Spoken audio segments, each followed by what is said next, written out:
Ustadz, apa hak suami terhadap HP istri?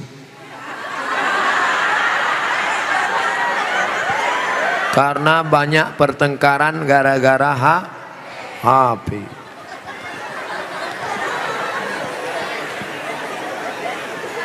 Lima hak ibu terhadap bapak.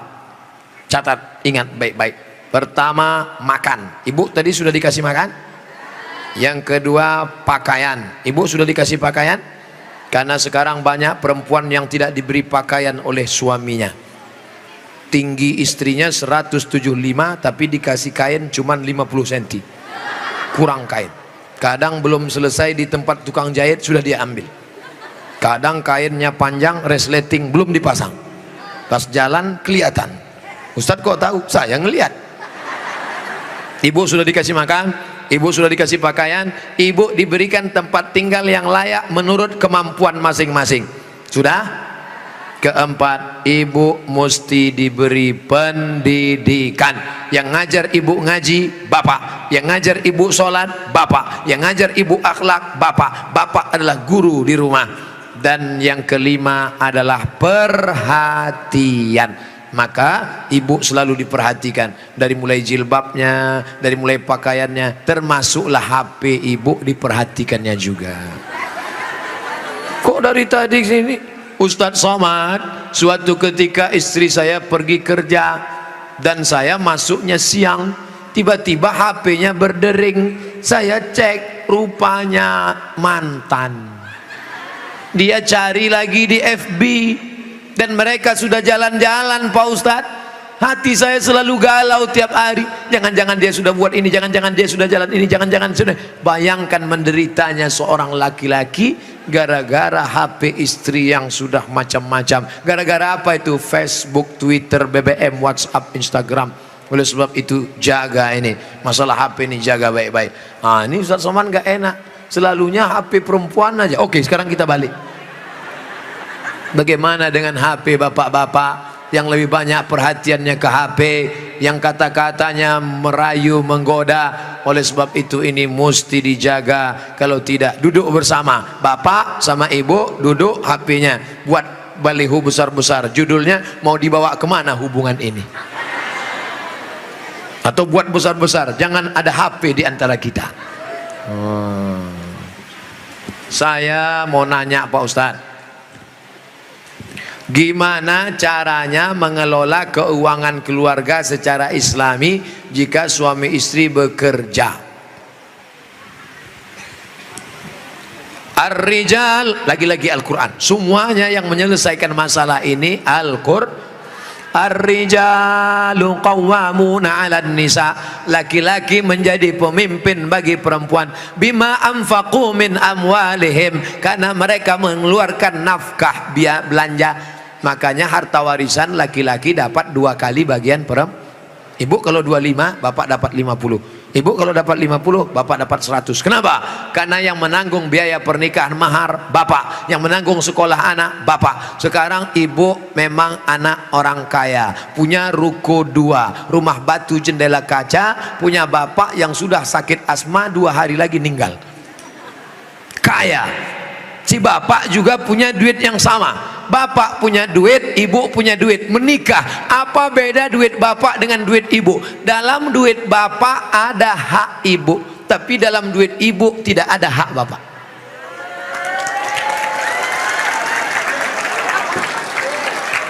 Dalam uang bapak ada kewajiban nafkah untuk ibu, dalam duit ibu tidak ada. Tapi karena ibu cinta mati, maka ibu berkata, "Mas, aku tahu engkau kere, miskin, susah melarat, tapi aku sudah terlanjur cinta padamu. Jangankan uang ini, nyawaku pun kuberikan. Ambillah semuanya, dengan syarat jangan kau nikah lagi." Nah, sudah jelas batasannya.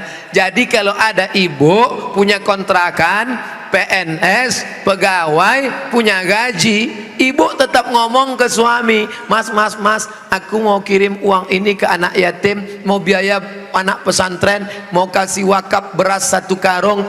Tapi ibu ngomong ke bapak itu bukan minta izin, karena uang itu memang punya ibu. Ibu ngomong sebagai adab, sopan santun, tata krama, budi bahasa. Jadi bapak jangan kegeeran, dan ibu jangan kurang ajar. Mas, ini uangku, ini kos-kosanku, ini rumahku, terserah aku, kamu mau ikut ya, kalau enggak lebih dari kamu bisa aku dapatkan. Jangan, luka hatinya. Galah patah boleh disambung, kaca retak boleh direkat, hati yang sakit kemana obat akan dicari. Nah, oleh sebab itu maka jaga. Saya sudah mengeluarkan untuk biaya keluarga sebagian, sedangkan sebagiannya saya ingin membantu saudara yang kurang mampu. Tapi kadang saya suka berbohong jika untuk membantu keluarga yang memang butuh bantuan. Ini yang nulis pertanyaan bapak apa ibu?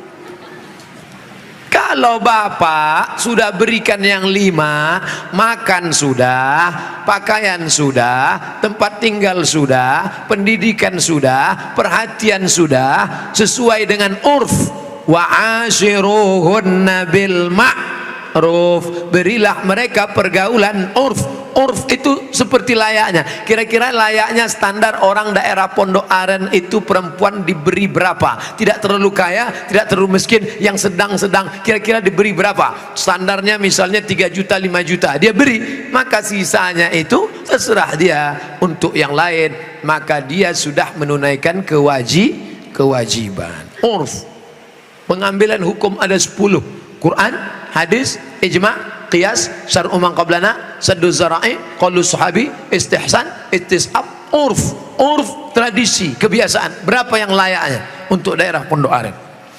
Semoga Ustadz selalu dilindungi Allah, amin. Bagaimana antum menyikapi beda mazhab, khilafiyah, firqah? Bagaimana dengan ayat Allah, wa'tasimu bihablillahi jami'a, wa'tasimu, bersatulah, bihablillah, dengan tali Allah. Yang dimaksud tali Allah itu Islam, Al-Quran dan Sunnah. Adapun ijtihad ulama berbeda-beda, tapi kita di Indonesia sudah disepakati 3, akidahnya Asy'ari, fikihnya Syafi'i, tasawufnya Sunni, Junaid al-Baghdadi dan Abu Hamid al-Ghazali. Saya ulang sekali lagi, Ahlussunnah wal Jamaah akidahnya Asy'ari, fikihnya Syafi'i, tasawufnya Sunni, Abu Hamid al-Ghazali dan Junaid al-Baghdadi. Maka kita pegang yang itu. Saya belajar di Maroko 2 tahun, mazhabnya Maliki. Maliki Ahlussunnah, pertama Hanafi, nomor 2 Maliki, nomor 3 Syafi'i, nomor 4 Hambali, keempat-empatnya Ahlussunnah. Tapi ketika saya pulang kampung, saya tidak bawa mazhab Maliki. Kenapa Ustaz tidak pakai mazhab Maliki? Andai saya pulang ke kampung, saya pakai mazhab Maliki. Mazhab Maliki kalau sholat tangannya lepas ke bawah, Allahu Akbar. Fatihahnya pakai baca kiraan Warsh, Alhamdulillahi Rabbil Alamin, Ar-Rahmanir Rahim, Maliki Yaumiddin, mimnya pendek. Kemudian nggak pakai bismillah, Allahu Akbar, Alhamdulillahi Rabbil Alamin, nggak ada bismillah. Kunut subuhnya sebelum rukuk, walam yakul lahu kufuwan ahad, baca kunut.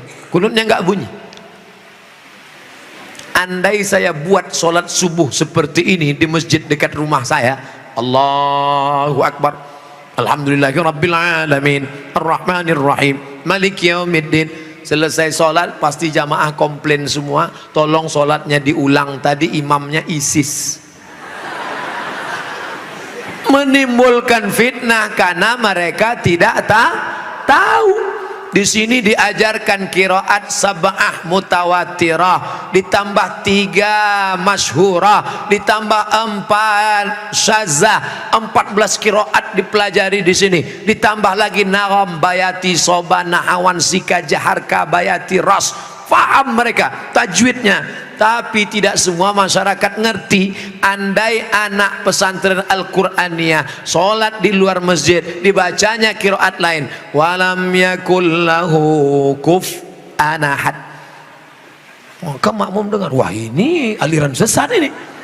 Bukan berarti dia salah, tapi dia takut menimbulkan fitnah. Maka dalam masalah-masalah yang kita sepakati, mari kita berlapang dada.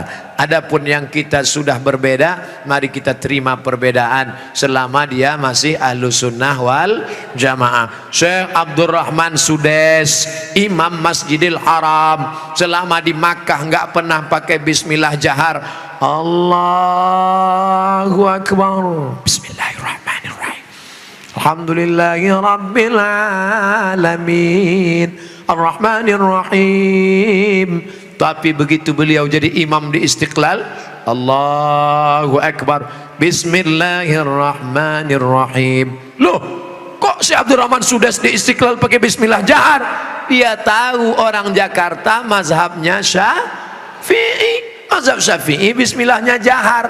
Mazhab Hanafi Hambali bismillahnya sir. Bismillahirrahmanirrahim. Mazhab Maliki nggak pakai bismillah sama sekali. Ketiga mazhab ini Ahlus Sunnah wal Jamaah. Tapi kalau mayoritas masyarakatnya Syafi'i, jangan bawa mazhab lain, karena khawatir memecah belah umat.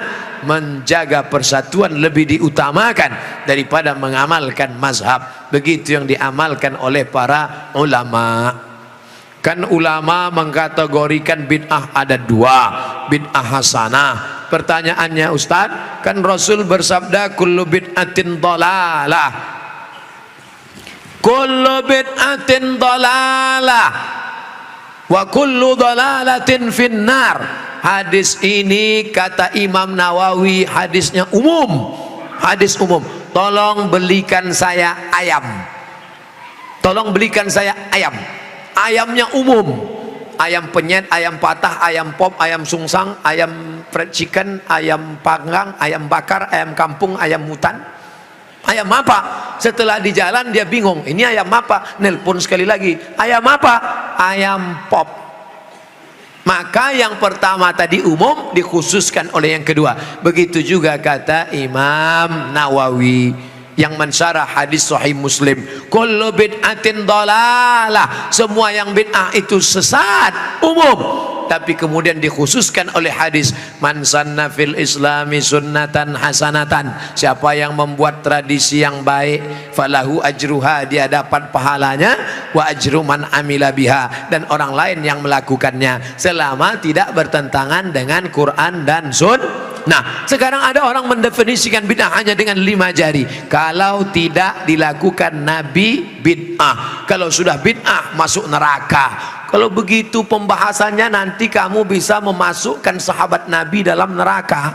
Contohnya, ada sahabat Nabi yang sholat dari Isya sampai subuh ayatnya kul huwallah.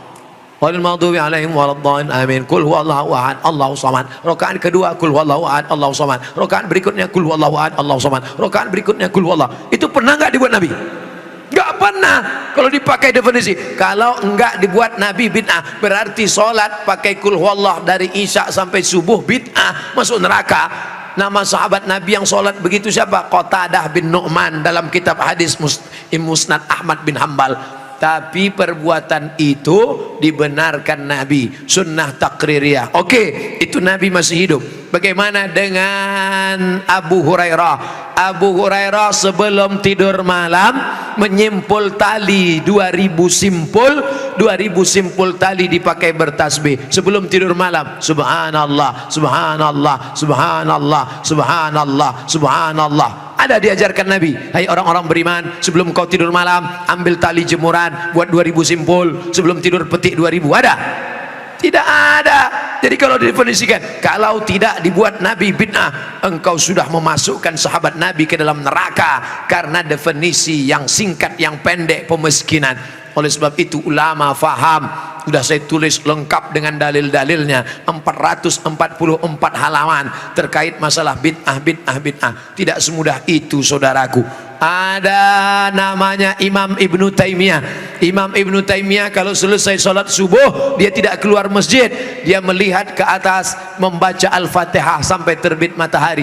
Bismillahirrahmanirrahim, alhamdulillahirabbil alamin, arrahmanirrahim, maliki yaumiddin, iyyaka na'budu wa iyyaka nasta'in, sampai terbit matahari. Itu tidak pernah dilakukan Nabi. Kalau dipakai definisi, kalau tidak dilakukan Nabi bid'ah, berarti Ibnu Taimiyah sudah membuat bid'ah karena membaca Al-Fatihah dari sejak sholat subuh sampai terbit matahari.